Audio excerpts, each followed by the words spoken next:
Hello everyone, welcome to my YouTube channel UPSC with Rashmi. तो चलिए शुरू करते हैं आज की वीडियो। आज हम बात करते हैं ब्रिटिश ताज के शासनाधीन पारित अधिनियम। इन अधिनियमों से यूपीएससी या यूपी पीसीएस में जो भी बैक ईयर में क्वेश्चंस आए हैं, आज हम उन्हें कवर करेंगे। इस वीडियो को हम 2 पार्ट में कवर करेंगे। कुछ क्वेश्चन आज करेंगे और कुछ क्वेश्चन नेक्स्ट वीडियो में करेंगे। तो चलिए शुरू करते हैं। पहला क्वेश्चन है, निम्नलिखित में से किस अधिनियम के अंतर्गत भारतीय विधान परिषद को बजट पर बहस करने की शक्ति प्राप्त हुई? ऑप्शंस हैं, ए भारतीय परिषद अधिनियम 1861, बी भारतीय परिषद अधिनियम 1892, सी भारतीय परिषद अधिनियम 1909 और डी भारत शासन अधिनियम 1919। तो क्या आंसर है इसका? इसका आंसर है ऑप्शन बी, भारतीय परिषद अधिनियम 1892। भारतीय परिषद अधिनियम 1892 के माध्यम से विधान परिषद के कार्यों में वृद्धि की गई थी और इसके तहत बजट पर बहस करने की शक्ति प्रदान की गई, परंतु मतदान का अधिकार नहीं दिया गया था। नेक्स्ट क्वेश्चन, ब्रिटिश भारत में सांप्रदायिक प्रतिनिधित्व की व्यवस्था निम्नलिखित में से किस अधिनियम के द्वारा की गई थी? ऑप्शन है, ए भारतीय काउंसिल अधिनियम 1892, बी मार्ले मिंटो सुधार 1909, सी मोंटेग्यू चैम्सफोर्ड सुधार 1919 और डी भारत सरकार अधिनियम 1935। क्या आंसर हो सकता है इसका? इसका आंसर है ऑप्शन बी, मार्ले मिंटो सुधार 1909। मार्ले मिंटो सुधार 1909 के द्वारा ब्रिटिश भारत में सांप्रदायिक प्रतिनिधित्व की व्यवस्था की गई थी, जिसके अंतर्गत मुसलमानों के लिए पृथक निर्वाचन मंडल की व्यवस्था की गई थी। अब आते हैं नेक्स्ट क्वेश्चन पर। नेक्स्ट क्वेश्चन है, निम्नलिखित में से किस एक अधिनियम के द्वारा भारत में संघीय न्यायालय की स्थापना की गई थी?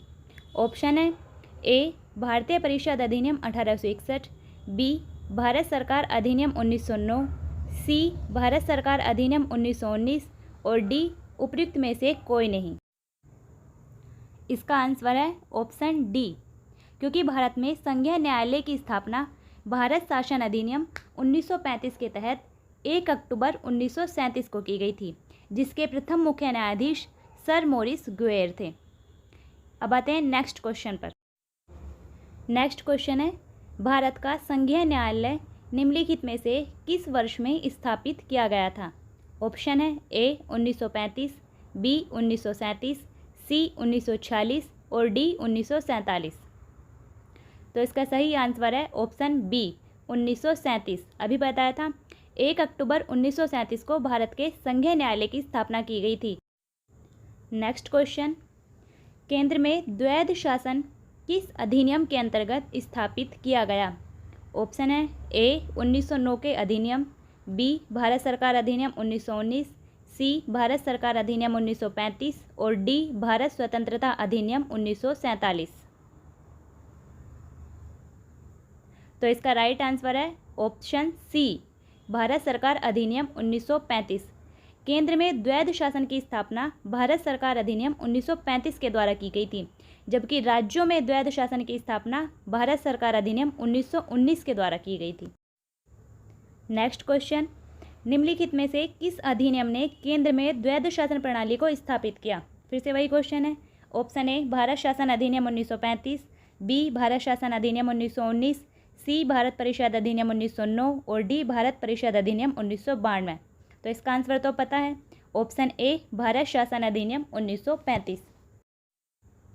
नेक्स्ट क्वेश्चन, 1919 के भारत शासन अधिनियम की निम्नलिखित में से कौन सी प्रमुख विशेषताएं हैं? नंबर 1, प्रांतों की कार्यकारिणी सरकार में द्वैध शासन की व्यवस्था। नंबर 2, मुसलमानों के लिए पृथक सांप्रदायिक निर्वाचक मंडलों की व्यवस्था। नंबर 3, केंद्र द्वारा प्रांतों को विधायिनी शक्ति का हस्तांतरण। कूट हैं, ए केवल 1, बी केवल 2 और 3, सी केवल 1 और 3 और डी 1, 2 और 3। तो इसका सही आंसर है ऑप्शन सी, केवल 1 और 3। 1919 के भारत शासन अधिनियम के द्वारा प्रांतों की कार्यकारिणी सरकार में द्वैध शासन की व्यवस्था की गई थी और केंद्र द्वारा प्रांतों को विधायिनी शक्ति का यानी विधायिक शक्ति का हस्तांतरण भी किया गया था, जबकि मुसलमानों के लिए पृथक सांप्रदायिक निर्वाचक मंडलों की व्यवस्था 1909 के मार्ले मिंटो सुधार के द्वारा ही कर दी गई थी। नेक्स्ट क्वेश्चन, निम्नलिखित में से किसने ब्रिटिश भारत में प्रांतीय स्वायत्तता शुरू की? ऑप्शन है A cabinet mission, B Simon commission, C Bharat सरकार अधिनियम 1935 और डी भारत सरकार अधिनियम 1919। तो क्या आंसर हो सकता है इसका?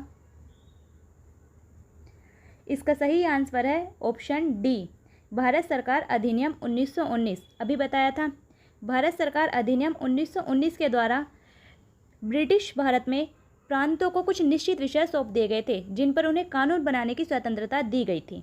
नेक्स्ट क्वेश्चन, भारतीय विधान पालिका प्रथम बार द्विसदनीय बनाई गई?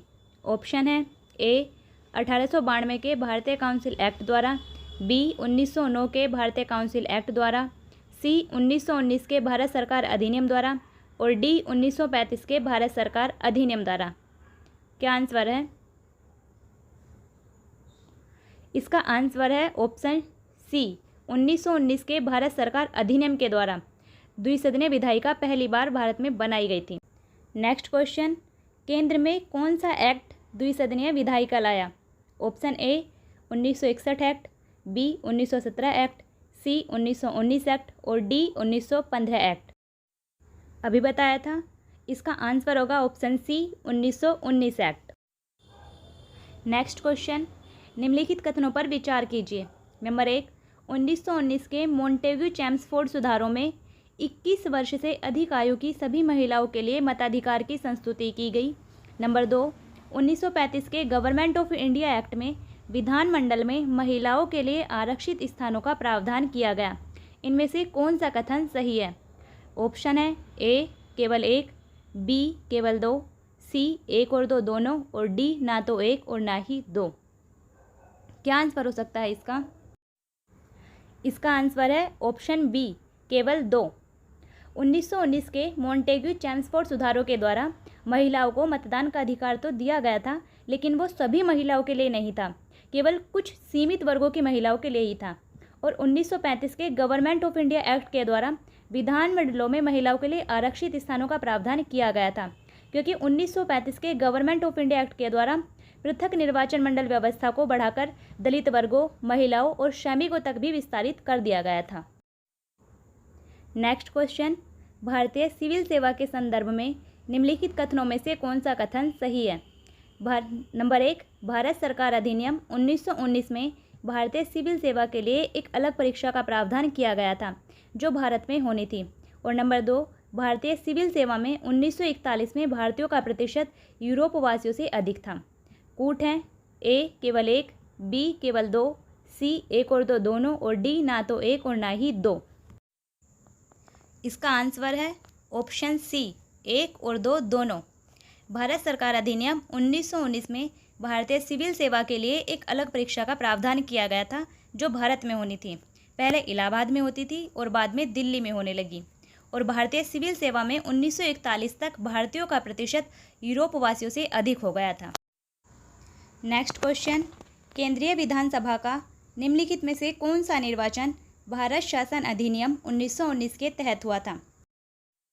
ए 1926, बी 1937, सी 1945। कूट हैं ए केवल ए, बी और सी ए और सी और डी ए बी और सी। आंसर है ऑप्शन सी ए और सी। केंद्रीय विधानसभा के 1926 और 1945 के चुनाव भारत शासन अधिनियम 1919 के तहत हुए थे, जबकि 1937 का चुनाव भारत शासन अधिनियम 1935 के तहत हुआ था। नेक्स्ट क्वेश्चन, भारत शासन अधिनियम 1919 के अंतर्गत भारतीय विधायिका का अंतिम निर्वाचन किस वर्ष में आयोजित किया गया था? ऑप्शन है ए 1930, बी 1934, सी 1945 और डी 1947। तो इसका सही आंसर है ऑप्शन सी 1945। भारत शासन अधिनियम 1919 के अंतर्गत भारतीय विधायिका का अंतिम निर्वाचन 1945 में आयोजित किया गया था। नेक्स्ट क्वेश्चन, राष्ट्रपति की अध्यादेश निर्गत करने की शक्ति प्रेरित है। ऑप्शन है ए भारत सरकार अधिनियम 1919, बी भारत सरकार अधिनियम 1935, सी भारत सरकार अधिनियम 1909 और डी भारत सरकार अधिनियम 1947। इसका सही आंसर है ऑप्शन बी भारत सरकार अधिनियम 1935। वैसे तो ब्रिटिश भारत के गवर्नर जनरल को अध्यादेश जारी करने की शक्ति भारत सरकार अधिनियम 1861 के द्वारा ही प्रदान कर दी गई थी, लेकिन भारतीय संविधान निर्माताओं के द्वारा राष्ट्रपति की अध्यादेश जारी करने की शक्ति भारत सरकार अधिनियम 1935 से प्रेरित है।